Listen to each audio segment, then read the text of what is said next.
네, 전체 화면으로 보이시는지요? 네, 네, 예, 이번에 그 미술 교육의 그 본질에 대해서 함께 그 깊이 살펴보고자 하는 학회에서 이제 작은 발표를 하게 되어서 굉장히 감사하면서도 제 스스로도 평상시에 하고 있던 고심을 이 시기에 함께 나누어야 하는 이제 큰 책임감과 이제 제가 그 고심을 실제로 어느 만큼 해왔는가를 검증하는 좀 시간을 가지면서 아, 이게 정말 이번 발표가 제가 해본 여러 가지 발표 중에서 제일 쉽지 않다는 생각이 들었습니다. 그래서 그 제일 처음에 이 발표에 대한 계획을 낼 때 굉장히 광범위한 제목을 제가 내서 미적 경험의 원리와 인간 성장이라는 어마어마한 그 제목을 먼저 이제 제출을 했었는데 그것이 실제로 그 현재 미술 교육의 현장 또 이제 실제 현장이면 또 제가 학생들과 직접 만나는 현장, 작은 현장이고 그리고 이 시대에는 또 공유하고 있는 많은 공통점이 있는 시대인데 그 안에서 그 제가 탐구할 수 있는 만큼 또 제가 함께 나눌 수 있는 만큼을 얘기하기 위해 그 좀 더 좁혔고요. 그리고 그 좁힌 과정을 원고에서 그 보시게 되는 그 이제 내용에서 조금 더 구조화, 재구조화하고 그다음에 또 좀 보충할 것이 있는 것들은 좀 보충해서 원고보다는 지금 이제 슬라이드를 봐주시면 되겠고요. 그래서 조금 더 정리된 것은 나중에 학회지에서 함께 볼 수 있도록 제가 좀 하겠습니다. 실제로 제가 그래서 중간중간에 그 원고에 없는 내용들이 이제 등장을 합니다. 그래서 전체 구조 안에서 이제 필요한 부분들이어서 봐주시면 되는데요. 실제 이 연구가 진행되는 과정에서 저에게는 굉장히 중요한 두 청년의 삶에서 미술 교육을 통해서 우리가 그 당초에 키운다고 하는 능력이 무엇인지, 미술 교육은 인간의 삶에 왜 필요한지에 대한 근본적인 질문을 할 수밖에 없는 그 두 청년의 이야기가 있었습니다. 그래서 제가 그 우리가 이 시기에 미술 교육의 본질적인 역할을 얘기할 때 실제로 미술 교육을 통해서 우리가 키울 수 있는 능력이 우리를 사람답게 살게 하는가 그것을 정직하게 그 좀 직면하는 과정을 이거는 굉장히 그 개인의 아주 고유한 사례라고 볼 수 있지만 이 제가 지금 두 가지 그러니까 두 굉장히 상반된 삶을 산 청년의 두 이제 사례가 여기에 어느 방식으로든 우리가 해당이 되고 그런 면에서 그 어떤 것을 우리가 미술 교육을 통해서 실현하고 있는지 그 관계를 좀 볼 수 있다고 생각합니다. 첫 번째 사례는 정규교육, 우리 이제 공교육 체계 안에서 굉장한 성취와 이제 성공을 한 학생의 그 이제 대학교 끝날 때, 그다음에 실제로 지금 이 학생은 졸업해서 이제 취업을 했는데 그 과정에서 자기가 스스로 굉장한 무감각의 상태, 그리고 무감각의 상태가 단지 감정적으로 고통과 기쁨을 못 느끼는 정도가 아니라, 다른 사람이 어떻게 느끼는지, 그 자기 자신도 어떻게 느끼는지, 어떻게 생각하는지를 모르고, 타인도 어떻게 느끼고 생각하는지를 모르는 상태. 그래서 현재 내가 그 다음에 어떤 선택을 해야 하는지, 내가 무엇을 하고 싶고 무엇을 해야 할지를 선택할 수 없는 상태에 놓여 있는 그 막막함을 학생이 상담한 적이 있었는데, 네, 그 상태가 굉장히 그 보편적으로 이 공교육에서 성공을 하는 경험을 자기 스스로 가지고 성장해온 학생에게 많이 이제 나타났습니다. 당연히 이제 전체를 얘기하는 것은 아니지만 여기에서 저는 그 사유의 불능과 타인의 입장에 설 수 없는, 자기 입장에 설 수 없기 때문에 타인의 입장에 설 수 없는 그 공통감의 부재, 그리고 말씀드린 판단과 선택을 할 수 없는 상태를 발견했고, 또 이 경우는 그 자신이 초등학교 때부터 공교육 안에서 수용되거나 그 안에서 교육이 제공하는 것을 최소한 경험을 해볼 수 없었던 이제 경우인데, 그 후에 이제 여러 가지 과정을 거쳐서 비정규 교육의 방식 안에서 그 교육을 통해서 우리가 그 성장시킬 수 있는 내적 힘의 단계를 어느 만큼 밟다가 이제 그 시기가 충분하지 않은 상태로 이제 사회에 들어가게 됐는데 이게 음, 기존의 사회에서 성공하고 수용되던 입장이 아니다 보니까 자기 스스로 자기가 그 자신이 어떻게 살아갈지를 선택하고 결정하고 책임지고 살아갈 수 있는 그 내적 기반이 충분히 성장할 수 없고 발휘될 수 없는 상태였습니다. 그래서 이 경우도, 이 두 번째 청년의 경우도 우리가 미술 교육을 얘기할 때 굉장히 여러 가지 현장이 있지만 한 인간이 어떤 식으로든 그 이제 교육 안에서 미술 교육의 과정을 경험을 할때 한 사람이 자신으로서 이 세상에서 살아나갈 수 있는 실질적인 힘을 어떻게 키워줄 수 있는가에 대한 근본적인 질문이 이 두 번째 청년의 경우에도 상당히 많은 이제 사실은 경우가 또 여기에 그 해당이 되는 청년들이 현재 많은데 어, 고민을 할 수밖에 없는 그러니까 그 책임을 같이 좀 지고 고민을 해야 하는 시점이라는 생각이 들었습니다. 그래서 연구의 근본적 질문과 목적이 이제 제가 좀 이제 큰 범위에서 좁은 범위로 들어가는 과정으로 그 구체적인 사례에서 다시 이제 큰 범위에서 좁은 범위로 들어가는 순서로 말씀을 드리는데 그 우리가 교육을 통해서 형성된 사고방식으로 살아가고 또 그 사고방식으로 사회를 구성해서 또 그 사회, 그 구성된 사회 안에서 또 살아가는데 이 안에서 어떻게 그 정말 살아, 내적인 능력으로, 그러니까 우리가 스스로 사유하고 판단할 수 있는 능력으로 살아갈 수밖에 없는데, 어, 그 능력을 미술 교육을 통해서 어떻게 키울 수 있는가. 아까 류주영 교수님께서도 굉장히 근본적인 그 이제 개념들을 함께 정리를 해주셨었는데, 이를 통해서, 미술 교육을 통해서 우리가 사유의 능력과 판단의 능력을 키울 수 있는데, 이것이 그 미적 경험이 우리가 미술 교육을 통해서 일어날 수 있는, 그러니까 미술의 영역만이 아니라 일상의 영역과 미술의 영역 안에서 그 근본적으로 공유되는 이 경험의 원리로서 일어날 수 있는 것이지 미적 경험의 원리로 우리가 볼 수가 있을 텐데 이걸 통해서 사유의 능력과 판단의 능력, 즉 사유의 능력은 이제 자기 자신과 대화할 수 있는 능력, 자기 자신이 뭘 느끼고 뭘 생각하는지 볼 수 있는 능력인데 이것을 보지 못하면 자기가 무슨 생각하고 무슨 말을 하고 무슨 짓을 하는지 검증할 수도 없기 때문에 그 인간으로서의 삶을 공통으로서도 자기 개인으로서도 살 수가 없게 되는 것이죠. 판단의 능력은 여기서 제가 이제 뒷부분에서 칸트의 그 미적 판단의 개념을 조금 다루다가 이제 말긴 했는데 우리가 기존에 있는 기준에서 어떤 판단의 근거를 삼아서 살아갈 수 없을 때, 그러니까 기존에 있는 어, 원래 존재하던 기준들이 더 이상 우리의 삶을 규정해 줄 수 없을 때, 현재와 같은 경우인 거죠.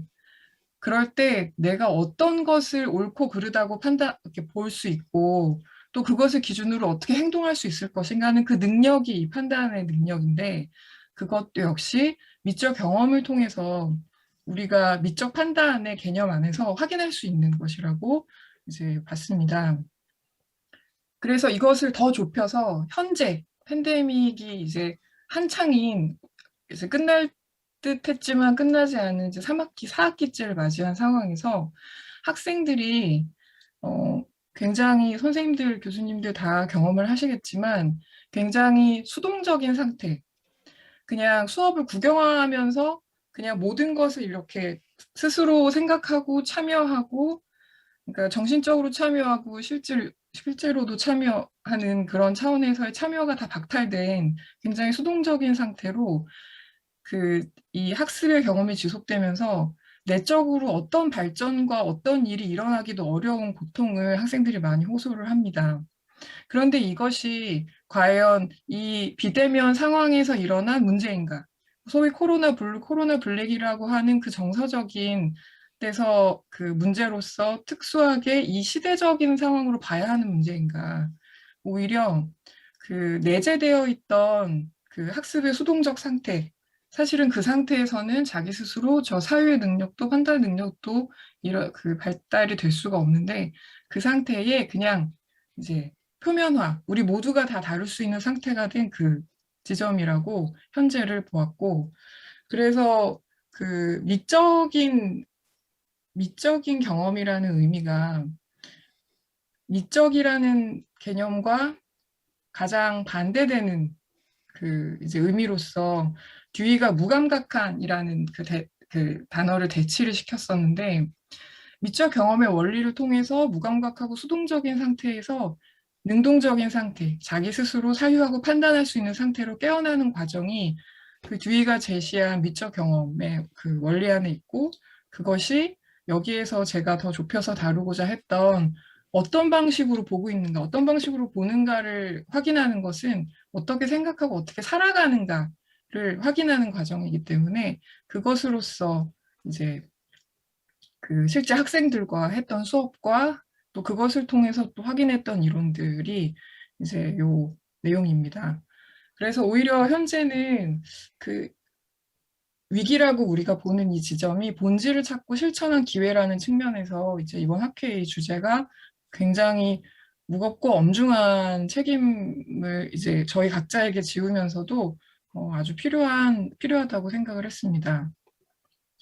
그래서 보는 방식의 점검을 제가 실제로 학생들이랑 수업에서 했는데, 이제 교수님들이 많이 수업하실 때 학생들이 카메라를 끄는 상태, 특히 이제 그 이제 학생 수가 많은 수업에서는 그걸 키라고 할 수도 없고, 또 여러 가지 이제 이유 때문에 학생들이 이제 꺼야 하는 경우도 있고, 그런데 2학년 학생이 이제 이렇게 얘기를 했었어요. 처음에는 그냥 껐는데 그다음부터는 켜지를 못하겠고, 그게 자기 자신이 이제 그걸 켜지 못한다는 게 그냥 뭐 제 매무새가 안 좋아서 못 켜는 게 아니라 더 이상 이것을 자신의 내적인 과정으로서 학습의 과정을 가져가기 어려운 상태라는 것을 이제 고백을 했었습니다. 그 다음에 이제 코로나 이전에 학교를 오랫동안 다니다가 이제 졸업하게 되는 요 그 뒷부분의 학생은, 졸업을 앞둔 학생은 그 사실은 근데 이 문제가 비대면 수업이 돼가지고 새삼 일어나는 문제가 아니라 자기가 원래 예전에 들었던 수업들에서도 아, 저건 그냥 인강으로 해도 되는데 하면서 구경했던 수업들이 많았다는 거예요. 그래서 이거는 사실 새로운 문제가 아닌 것 같다라고 하는 그 두 학생의 이야기가 우리가 그 보는 방식을 점검하되 미술 교육 안에서 특히 저는 이제 미적 문해력 개념 안에서 보는 방식을 점검하는 과정으로 학생들과 이제 갔었는데, 그 우리가 그냥 그러니까 이 룩의 이제 이전 상태가 그냥 글랜스 이제 이렇게 흘끗 보고 지나가는 거. 학생들이 인스타를 보든지 아니면 페이스북을 보든지 이제 피드를 엄청나게 빠른 속도로 이제 돌리면서 보는 과정이 실제 수업을 볼 때 자기 삶에서 다른 상황들을 볼 때에도 그냥 흘끗 지나가면서 보지 멈춰서 보고 생각하는 과정과 더 멀어지고 있다는 것을 이제 고백을 했습니다. 그래서 이렇게 그 점차 보아 들어가는 과정의 진행에 따라서 그것이 무엇인지 파악하게 되는 이 보는 단계와 보는 방식의 점검을 했었고, 그 현재 우리가 요건 이제 2020년의 조사인데 여가부와 통계청에서 조사를 한 내용이죠.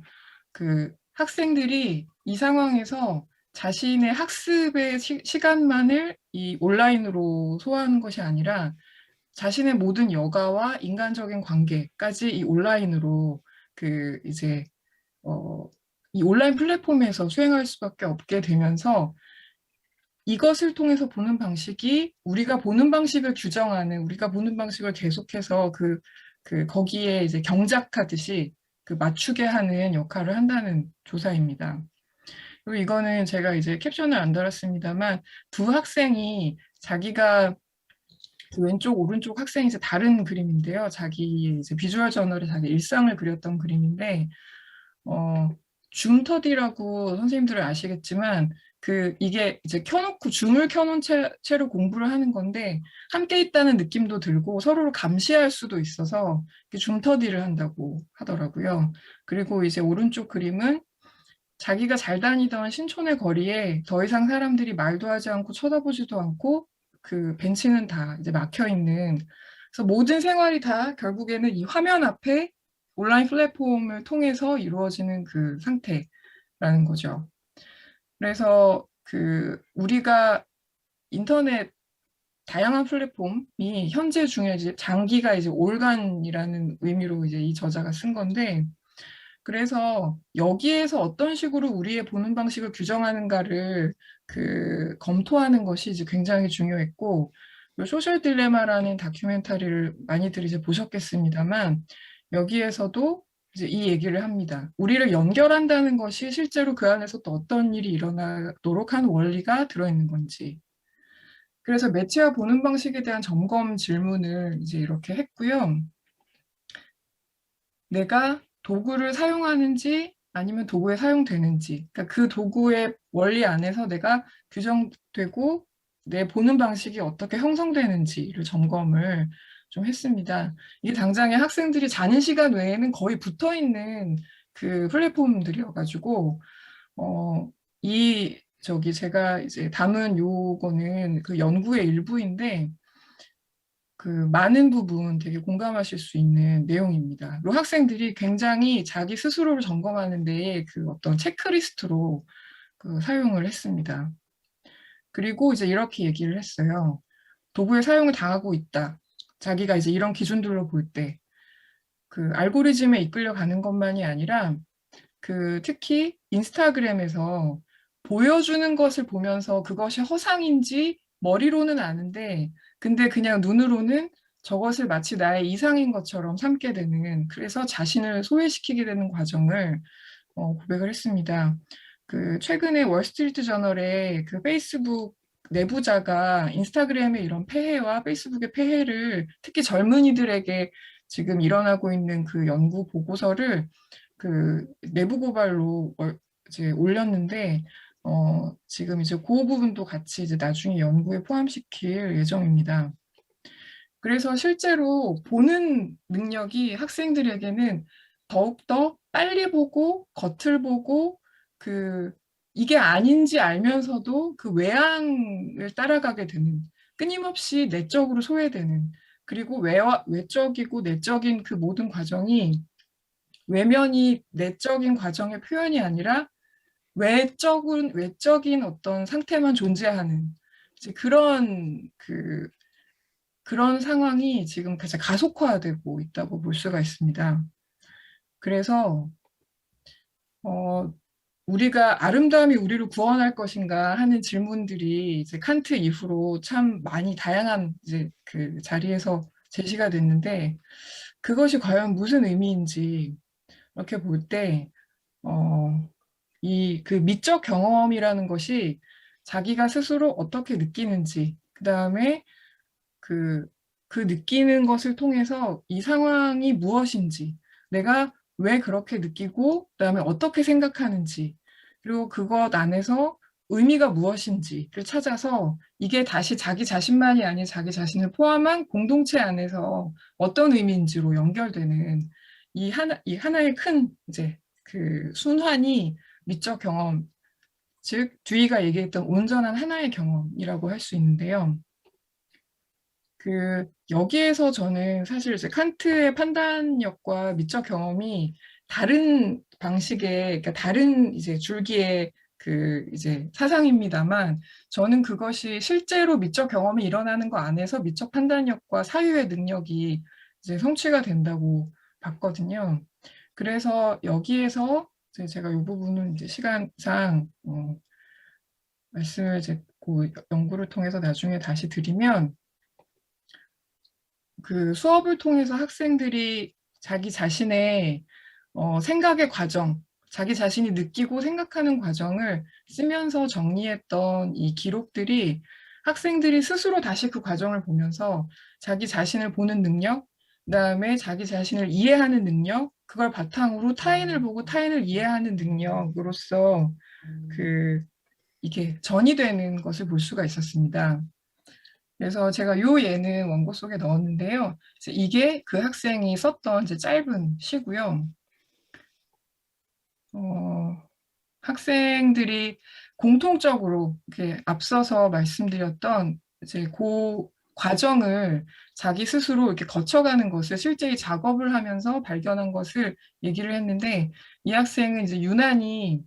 그 미술과 이제 예술의 범주 안에서 특히 미술에 대해서 굉장한 거부감과 어려움을 가지고 있었던 학생인데, 근데 그게 실제로 그 안에서 무슨 일이 일어나는 것인지를 자기 스스로 비주얼 작업, 이렇게 전화 작업을 통해서 수행해 보면서 발견하고, 그것은 내가 될 수 있도록 하고 나를 알도록 하고 이걸 바탕으로 타인을 알고 타인이